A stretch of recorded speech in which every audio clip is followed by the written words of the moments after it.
the day starts to slow and the sun begins to go so low. Everybody's getting ready to go. Yeah, no problem. Let's do it. Oh, hello. How are you guys? My name's Josh, and I got here Congressman Mike Bishop. He sent a questionnaire out, which I filled out, and I filled out the envelope here directly to him. That's because I wrote a bunch of stuff on the questionnaire, a bunch of writing, and I really thought that most likely it wouldn't get delivered because of some of the views and the new slogan I just came up with, which is really quite sweet if I don't say so myself.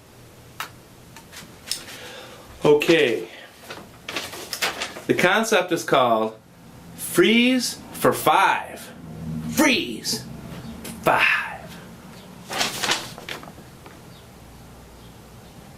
There we go. Well, here's what I'd like to do. Freeze for 5. That is, freeze for 5 years. The budget. Seems pretty simple, right? A lot of people don't understand this, but the budget goes up 5 to 8% across the board every year.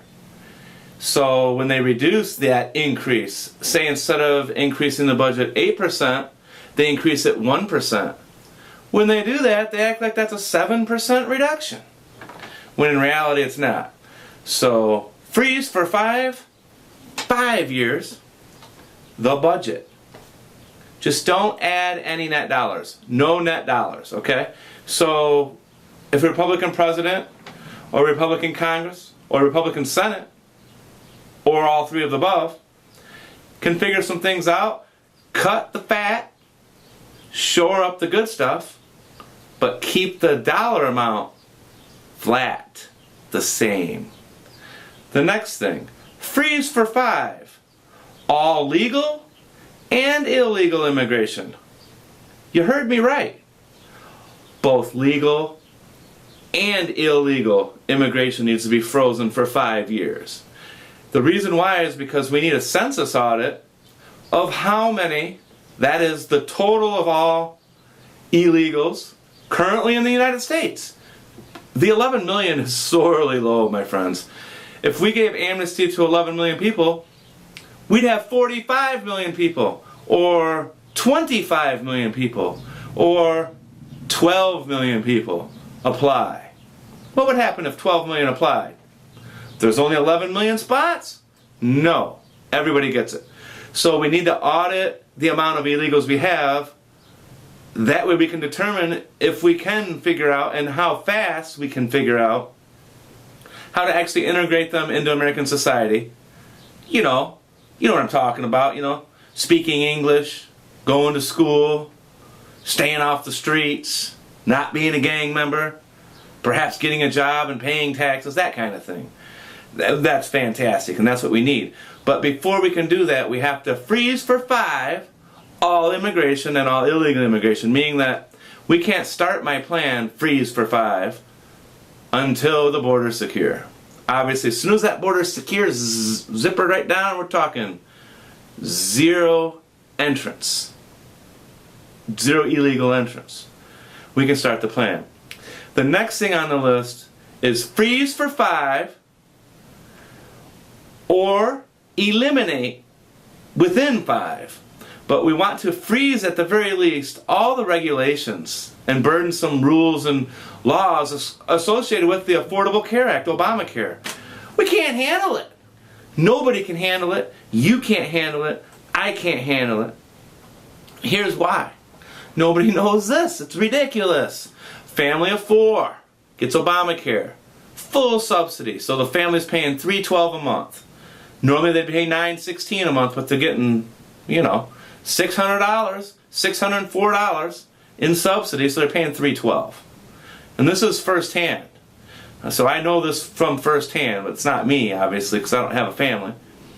But here's the deal. They have a $12,000 deductible. $12,000 deductible. Each and every year they've been alive on the planet, neither of them have ever spent $12,000 in one particular year on health care.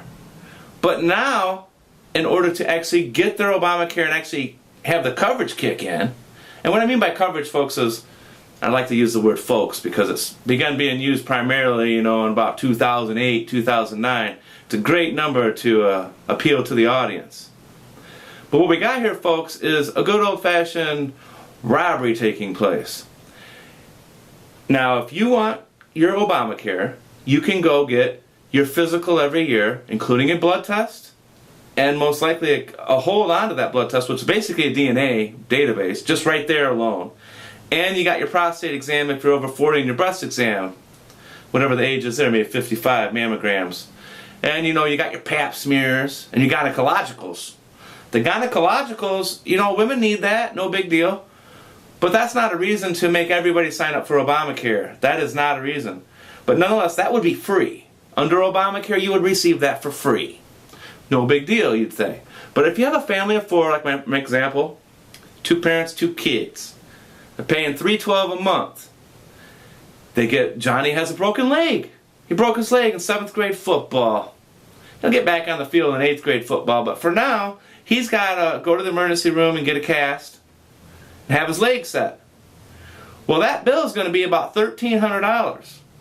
Could be higher, but $1,300. Guess who pays that? The parents with the plan.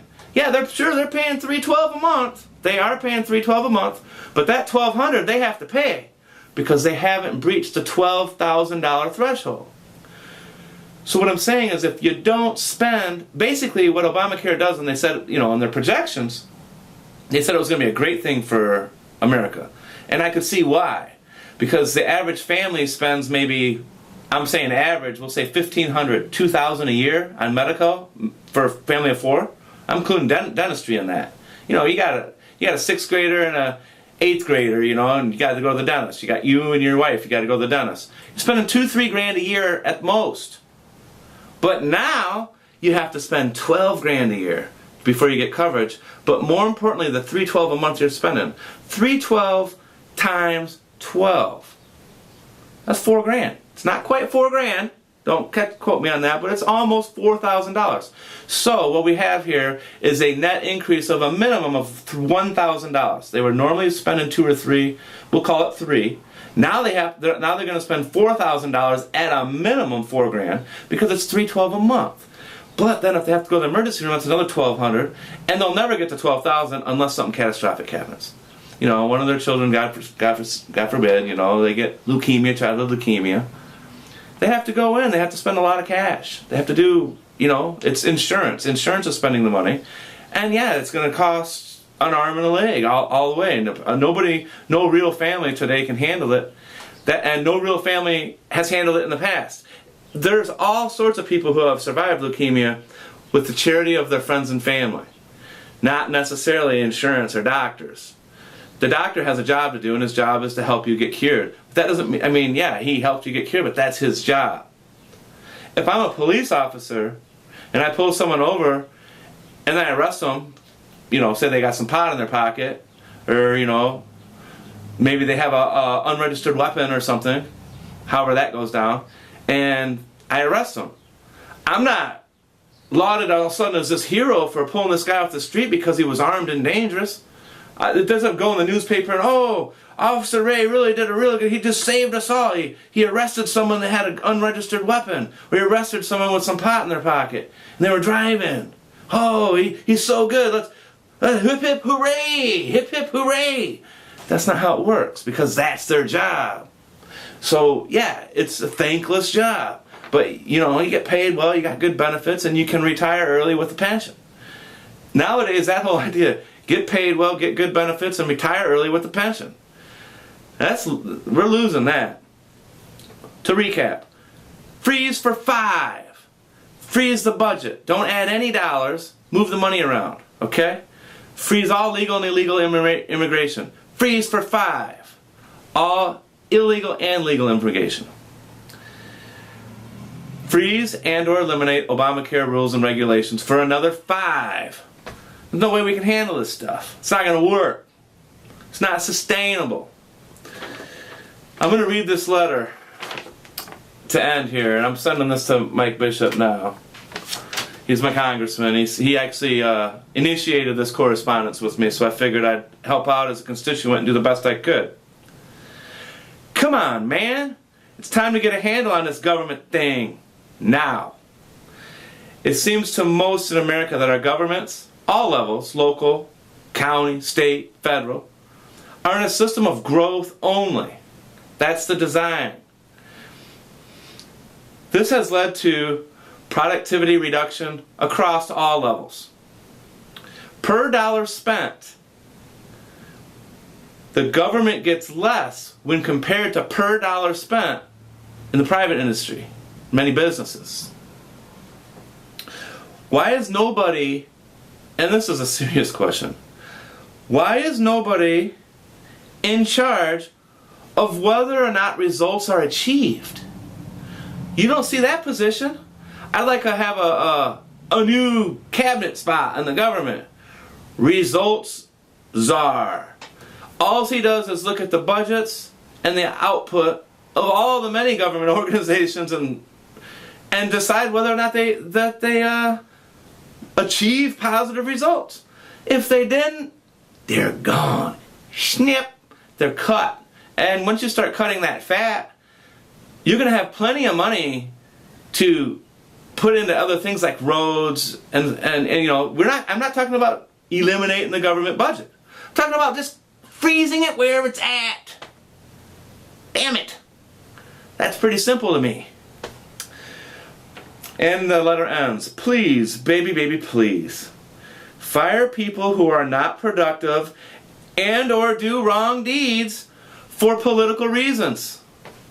If you're a government employee, county, state, federal, city, you shouldn't be able to even talk and plan events while at work. You should, certainly you can make friends at work, and then when you're out after work having a few beers, then you can do some things. That'd be legal. But if you're on the clock, at the taxpayer clock, the taxpayers are paying your salary, you can't even discuss it. That needs to be nipped in the butt. It's a big deal. Government employees cannot speak, plan, or schedule politically deemed events while at work. That's the written sentence. Okay, this was Josh. I got a lot of other videos that were put up years ago and still all relevant today as far as this whole political